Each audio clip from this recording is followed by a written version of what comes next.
Hoje, vamos fazer algumas das ferramentas mais úteis que você precisa na sua oficina. Qualquer construção que você fez ou planeja fazer provavelmente envolve ao menos uma dessas ferramentas.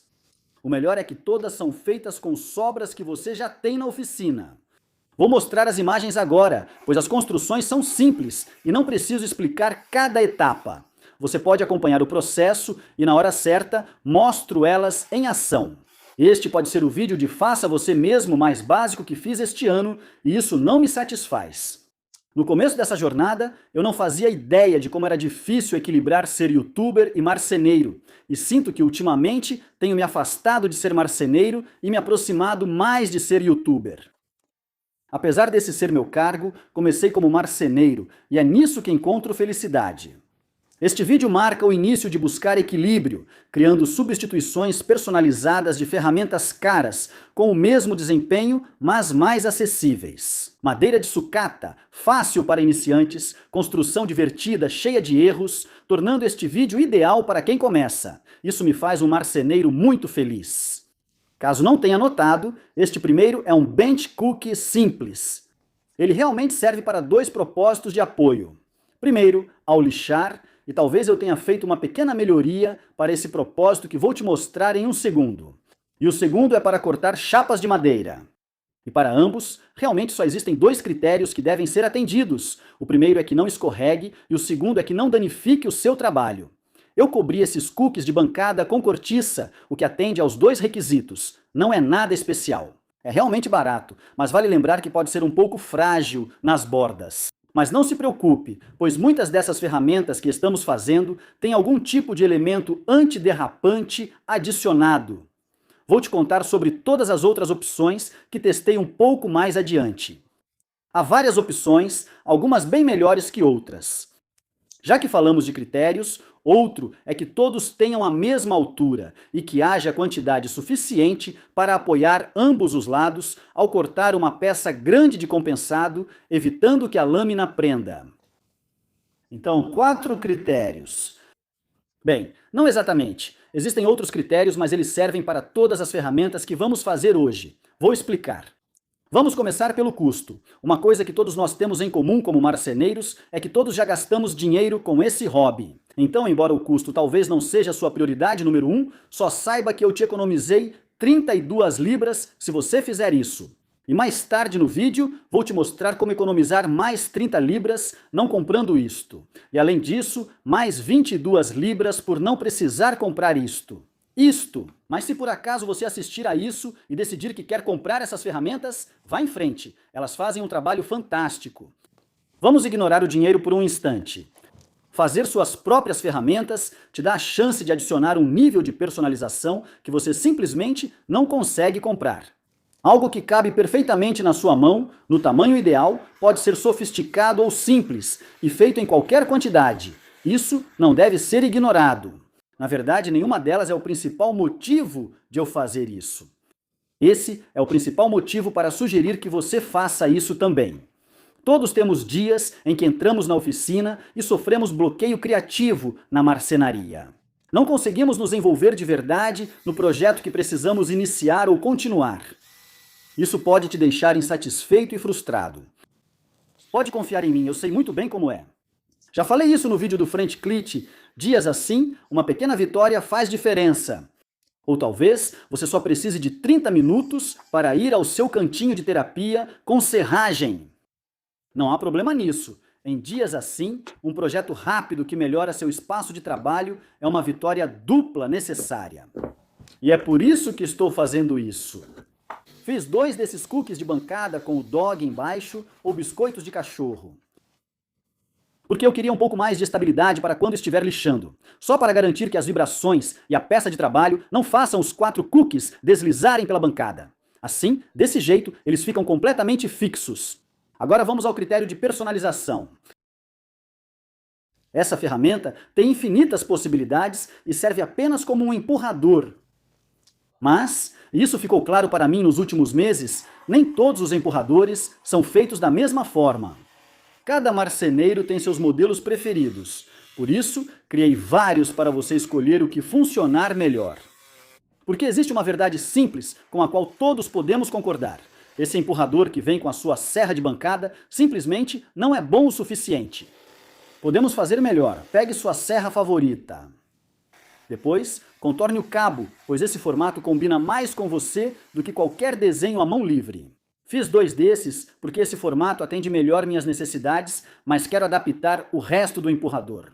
E, no meu estilo de sempre, provavelmente vou exagerar, mas, na verdade, um empurrador só precisa atender a alguns requisitos inegociáveis. E esses, sem uma ordem específica, são: você precisa ser capaz de empurrar a madeira que está cortando para frente. Você precisa segurá-la contra a guia. Você precisa ser capaz de empurrá-la além do final da faca divisora. Você precisa manter suas mãos a uma distância adequada, acima da lâmina. E além disso, o empurrador não pode conter nada de metal que possa danificar a lâmina ou ser lançado para fora pelo empurrador. O controle é a chave para a confiança. Não se preocupe se esse parecer complicado para você, pois também criei modelos simples, sem mostrar o processo, que talvez sejam ideais para o que precisa. É isso. Você tem seu empurrador, e o verdadeiro diferencial disso é essa base removível. Você pode recortar essas partes quantas vezes quiser, e se alguma ficar muito fina ao cortar uma peça larga, basta usar outra base. Basta fazer um sulco nela igual ao do cabo e unir ambos com um pedaço de compensado de 6 milímetros. Alinhe os furos, coloque os parafusos de volta e aí você tem um novo acessório. Este aqui tem o triplo da largura, mas você pode ir além. Que tal combinar um empurrador com uma empurrador tipo pá? Você tem todos os benefícios da pá e a aderência, além do alcance e distância da lâmina de um empurrador. Vou te mostrar como fazer a base da pá daqui a pouco. Primeiro vamos revisar rapidamente todos os empurradores feitos até agora, indo para a serra de bancada, começando pelo empurrador padrão que acompanha a serra. Seu material não é dos melhores. Não tem aderência na frente e não faz pressão nenhuma na parte da frente da peça que você está empurrando pela serra de bancada. Não serve para nada. Se quiser melhorar, este equipamento é bem melhor.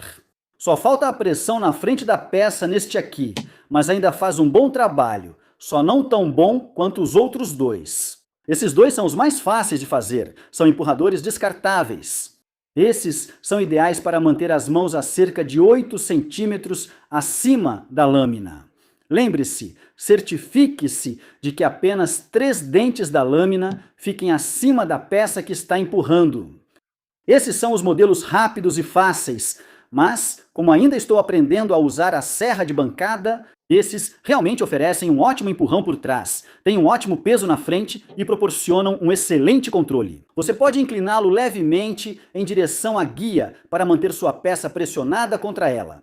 Porém, como o seu centro de pressão está sobre a peça com o cabo em cima dela, você tende a se inclinar sobre a mesa no final dos seus cortes. E se você tomar muito cuidado para ficar de um lado da sua serra de bancada, isso pode te deixar um pouco desequilibrado. Tenho certeza de que, como especialista, isso não é um problema, mas para quem está aprendendo, pode ser.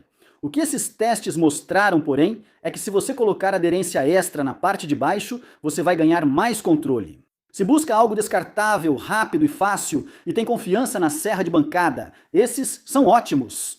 Este provavelmente será o mais polêmico dos dois, pois é uma mistura de empurrador tipo pá com empurrador. Primeiro, os prós, o que vale para o próximo também. Sua mão fica absolutamente longe da lâmina, e porque o cabo se afasta do empurrador em sua direção. Quando você está empurrando a peça de madeira e ela passa pela faca divisora, seu centro de equilíbrio não é comprometido. Você pode ficar de lado o quanto quiser e não precisa se esticar sobre a mesa para terminar o corte. Vamos falar dos pontos negativos. Como é largo, não dá para cortar uma peça mais fina que ele.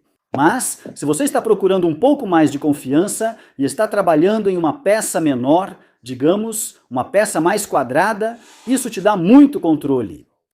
Vou usar essa, mas não vai ser a que eu mais vou usar. Essa vai ser outra do mesmo estilo, mas com a parte mais larga. Acho que vou usar esse empurrador daqui para frente, pelo menos até ganhar mais confiança na serra de bancada. E o legal disso é que se eu estiver cortando uma peça mais fina, posso trocar entre os 4 o quanto eu quiser. Acho que tem o empurrador certo ali, resolvendo a questão da serra de bancada. Há outras ferramentas elétricas na sua oficina. Bem, deixe-me explicar o que eu planejei. Meus empurradores aqui serão usados só na serra de bancada para cortes de painéis maiores ou cortes longitudinais, médios e longos. Cortes em que a peça fica sob o bloco de empurrar. Vou usar este G-Ripper Pro. O vídeo teria sido mais interessante se eu pudesse dizer isso logo no início. Eu vou te poupar as 60 libras que esse negócio vai te custar. Mas eu cheguei à conclusão de que não tem nada que eu possa fazer que seja pelo menos tão bom quanto o que isso aqui faz de melhor. E por esse motivo, eu vou manter isso como uma das minhas principais ferramentas para usar com a serra de bancada. Mas o que você está me vendo construir agora é um acessório que vai servir para todas as outras ferramentas elétricas, onde manter suas mãos o mais longe possível das lâminas giratórias é uma prioridade, ou mais ainda, onde o controle vai aumentar sua segurança.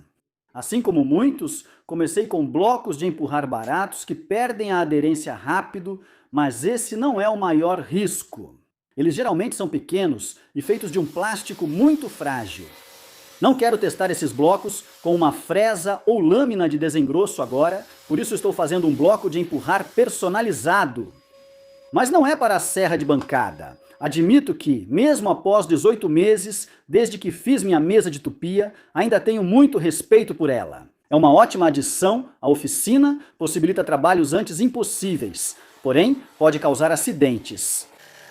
Não se engane, as fresas também são perigosas, mesmo não parecendo tão assustadoras quanto a lâmina da serra de bancada. Vou criar um bloco de empurrar que me dará uma posição elevada para a mão e uma pegada melhor na base. Também farei um segundo bloco que é interessante. Ele substitui o guia angular da mesa de tupia e é o mais simples em design.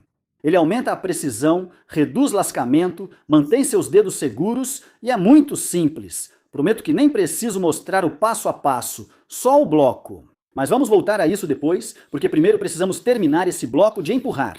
Agora, uma rápida lembrança dos critérios desse aqui. Primeiro, sem parafusos ou pregos, só encaixe tipo canaleta, cabo confortável personalizado, calço removível e ajustável para empurrar a peça de qualquer espessura e quase nenhum custo ou habilidade exigida. Projeto ideal para começar com sobras de madeira. Fique tranquilo, como prometi, explicarei todos os materiais de aderência no final, pois este aqui é altamente recomendável. Então vamos fazer uma conclusão bem rápida aqui. Isso aqui é lixo, é um desperdício total de dinheiro. Então isso nos deixa com as duas opções para comparar. E tenho que ser honesto com você aqui, em termos de formato, tamanho e conforto, não há diferença entre eles. Em relação à aderência, este é um teste rudimentar, mas se eu pressionar ambos e puxar em direções opostas na mesma peça de madeira, não há folga. Há uma característica em que acho que superei esse G-Ripper, que são aquelas pequenas abas na parte de trás que travam na peça de madeira e a empurram. Agora, essas aqui descem com um pequeno efeito de dobradiça, mas elas não ficam abaixadas. Então o que você faz é encaixar na parte de trás da madeira e pode empurrá-la. O que eu gosto nesse design é que você pode abaixar o bloco atrás, até a altura que quiser, e depois travar com uma girada. Assim você não precisa se preocupar que ele vai levantar enquanto você trabalha. Nesses aqui, como depois de abaixados não há nada travando, fico preocupado de, sem querer, apoiar na própria tábua e nem perceber que não tem o suporte que achava. É um detalhe pequeno.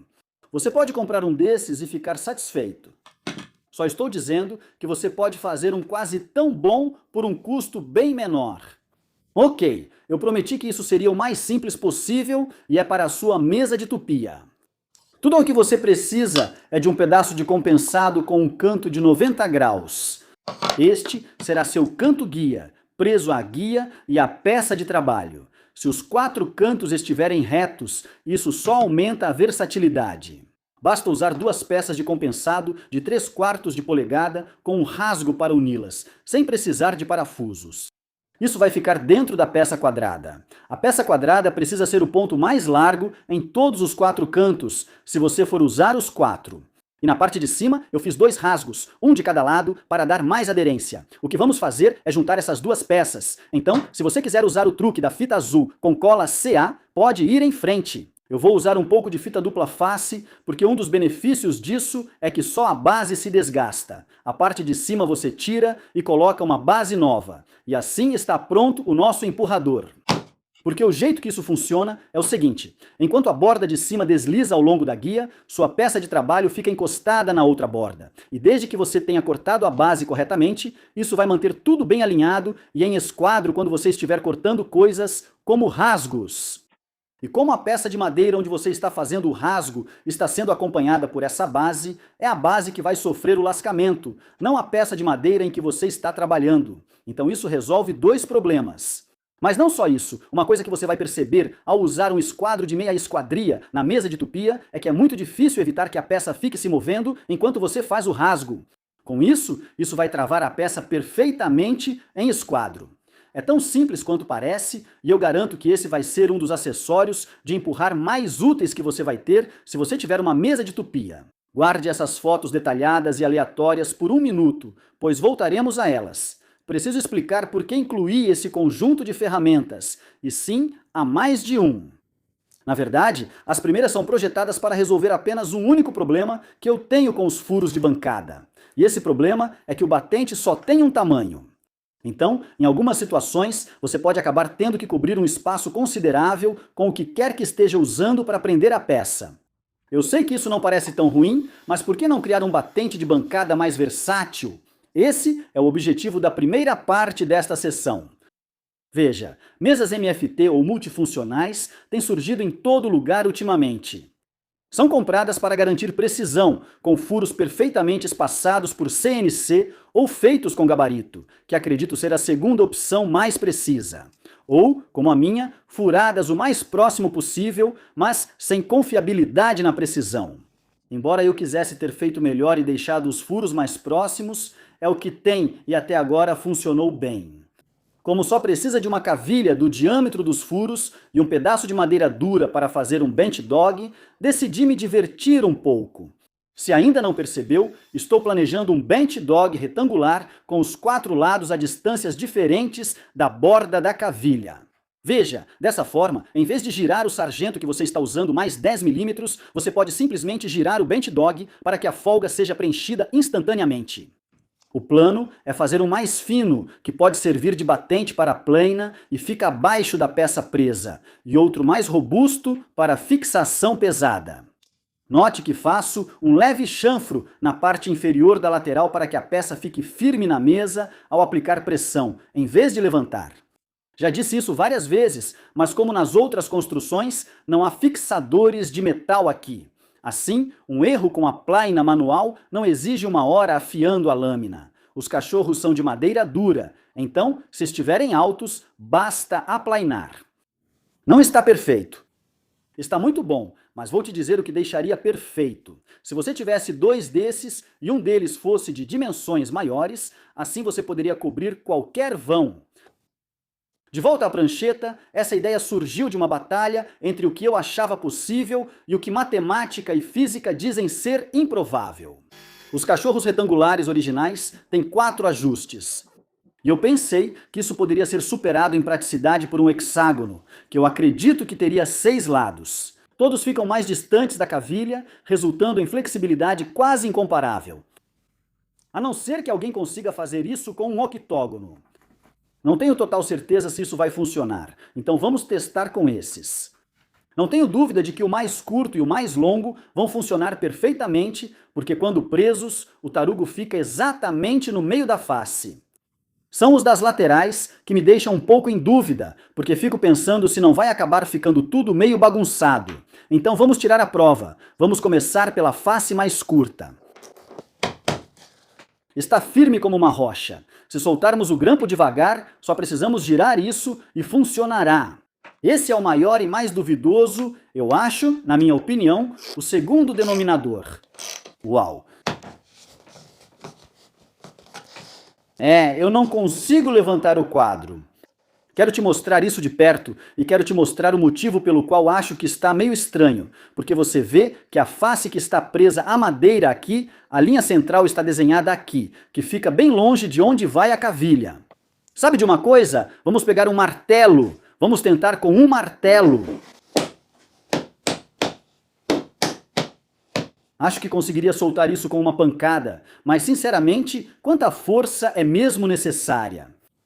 Uau! Quero finalmente fazer um batente de aplainar de madeira, pois já devia ter feito, e depois de acertar a minha plaina manual vezes demais nos meus batentes de metal, decidi trocar. Mas lembra que falei que meus furos não estão alinhados? Isso é um problema e só resolve incluindo versatilidade. Aqui estão os critérios. Nada de metal, topo de madeira dura, um pino fixo e outro movível, alguns milímetros para os lados, permitindo utilizar qualquer par de furos adjacentes. O batente de aplainar e a madeira dura devem ser finos, para eu aplainar algo com cerca de 7 milímetros e a peça passar por baixo dele. Isso não parece pedir demais. Você viu meu problema com o batente de aplainar por causa dos pinos de metal. Substituí-os, mas agora o que trava é um pino de madeira. Você pode encaixar ele e aí eu fiz isso aqui. O que ele faz é ficar dentro do sulco e pode se mover para os lados. Então, se você errar alguns milímetros nos furos, não tem problema. Então agora podemos instalar em qualquer par de furos adjacentes, porque talvez eu não tenha feito perfeitamente, mas pelo menos cheguei bem perto de uma grade. Vamos fazer um teste rápido, certo?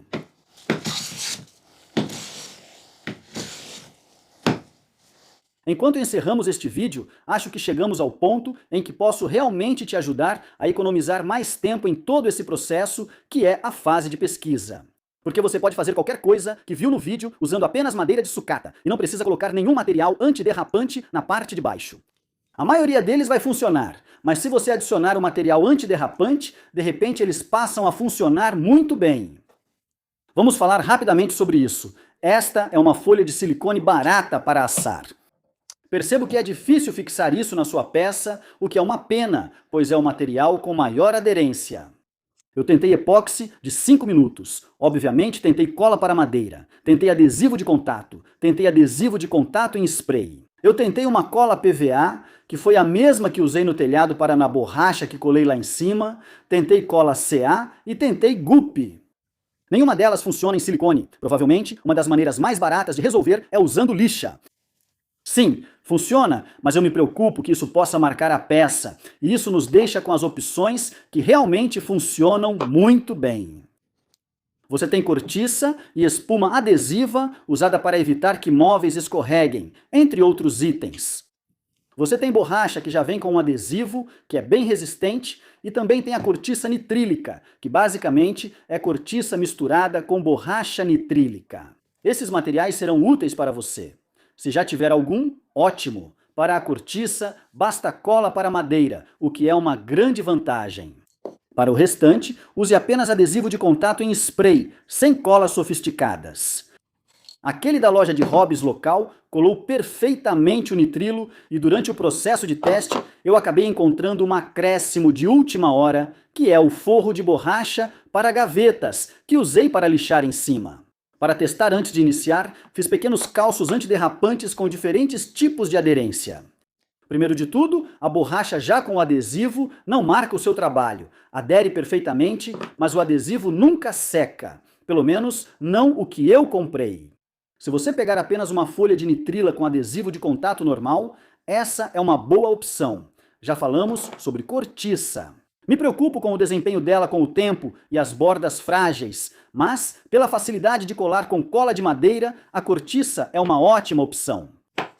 A malha de borracha que eu uso para segurar as peças enquanto lixo é boa, e você só precisa usar adesivo de contato em spray, mas ela desfia nas bordas, e eu acho que, com o tempo, não vai ser tão resistente assim. As almofadas adesivas de espuma. Agora, essa espuma me pareceu muito familiar e eu não sabia onde já tinha sentido isso antes neste vídeo, até que eu gravei algumas imagens extras com ela. Esta é a almofada de espuma barata. Minha reclamação é que a espuma perde a aderência rapidamente com o tempo.